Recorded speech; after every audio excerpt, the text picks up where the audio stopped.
Hi, I'm Rev Myron. I'm a minister through Pathways of Light, and I've been a Course in Miracles student for over 40 years. I'm going through the text again this year, asking Jesus for clarity, and then I write from that clarity, and that's what I'm sharing with you today. So let's get started. We're reading from A Course in Miracles, Chapter 8, Section 1, The Direction of the Curriculum.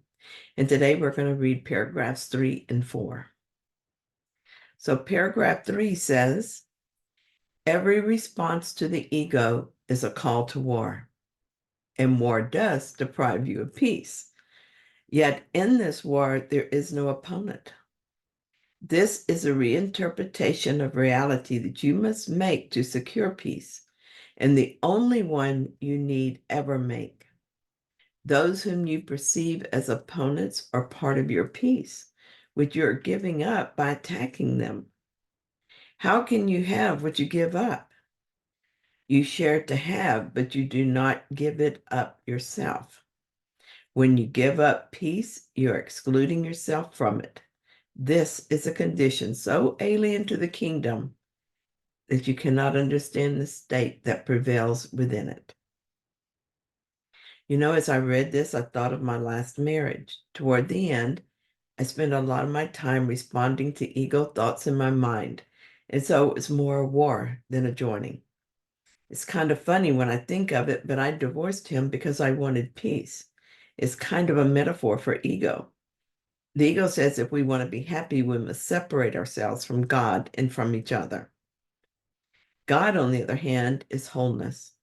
If we want to be happy, we choose peace over war. We choose sharing rather than attacking.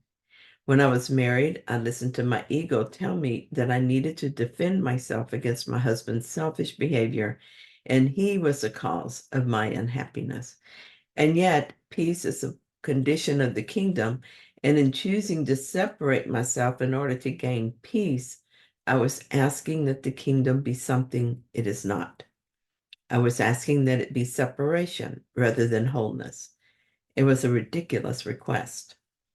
I'm not saying that I'm guilty of choosing divorce or even that I wish I had chosen differently.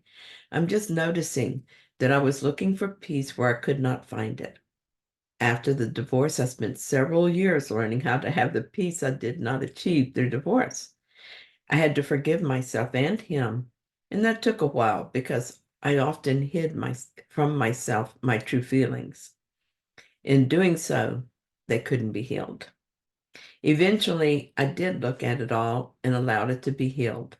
The final piece came when it was completely healed, and I spontaneously apologized for my part without any sense of loss or any need to defend myself. I apologized without exception or need for a response from him. Maybe he never saw his part in it, but that was none of my business and did not affect me. I am completely at peace with that relationship. That means I don't think he's responsible for how I feel. I don't blame him for anything he did or any effect his actions had on anyone. I freed him from my grievances, and so I freed myself. Now I understand that the reason for giving him freed us both is that we are each a part of the other's peace. We are one. And if we continued to separate through anger and blame, we would both suffer. Was this hard to do? I had many compelling reasons to hold a grievance against him, and it took a long time to work my way to the point where I realized there was nothing to forgive.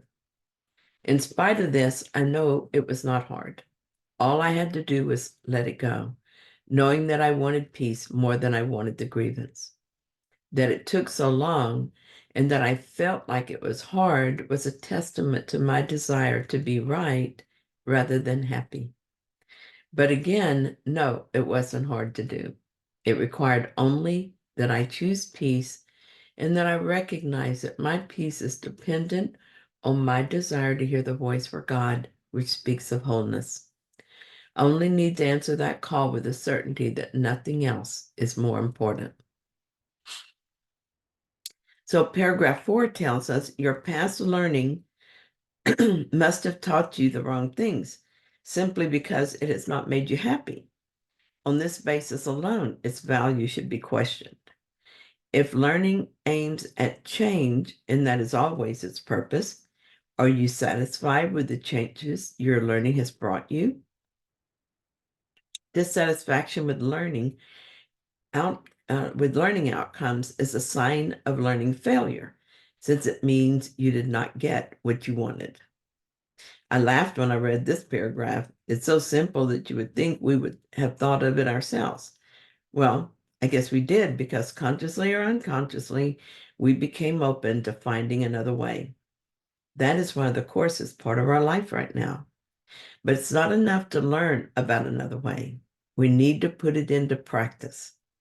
We don't just say there must be another way, find that way, and then go back to making the same mistakes as always and expect our life to change. What works for me is to look at each outcome, day by day, moment by moment, actually, and notice if it makes me happy. If I'm not happy, then I make a decision to do it differently because I didn't get what I wanted. That makes sense, right? A simple example of this occurred over the weekend. I said something to a friend and then regretted saying it. It felt like it was a stupid thing to say, and that my friend noticed how stupid it was and judged me for it. I kept having judgmental thoughts about myself, and then I would feel bad. I know this is foolish and not helpful, and I asked for correction, but I would notice the thought again, and I would become anxious about it. When I woke up the next day, the thought was right there waiting for me. What I did then was ask the Holy Spirit to show me what I needed to learn from this experience and to help me let it go. I thought that I was upset because I was afraid I was being judged by my friend and coming up short. Then I had the thought that I believed that I needed my friend to approve of me. The next thought I had was one of lesson 205. This is one of my favorite lessons because it is so completely uncompromising. It says that the peace of God is everything I want. This tells me something essential that made all the difference. The peace of God is not just something I want, but everything I want. Now I understand that in order to have the peace of God, I have to let go of other goals. It helped me to understand that by having the goal of needing approval, I could not have the peace of God. Each time I did not get approval, I would be out of peace. Now that I understood the problem, I knew the solution. I was upset because I had put another goal before the only goal that would make me happy. I wanted this friend to approve of me, and this goal is doomed to fail. At some point, my friend is bound to disapprove of something I did or said. Even if she didn't, I would project that self-judgment onto her, and it would appear as if she disapproved of me. There is no way I could keep this goal and experience the peace of God. The solution is simple. Needing approval doesn't make me happy. If it doesn't make me happy, it has no value to me. I can easily let it go on that basis alone. Peace makes me happy, and so has value to me. It only makes sense to remember that my only goal is the peace of God. All the anxiety I had felt when I thought I needed approval just dissolved away instantly. When I looked at the whole situation from that peaceful place, I could laugh at what a big deal I had made of nothing. The peace of God is everything I want.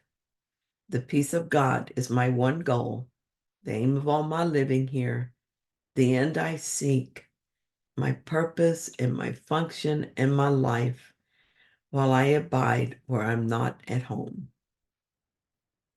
Thank you so much for joining me in this reading. I hope that you found it helpful. If you did, then please like it. And if you haven't yet, please subscribe.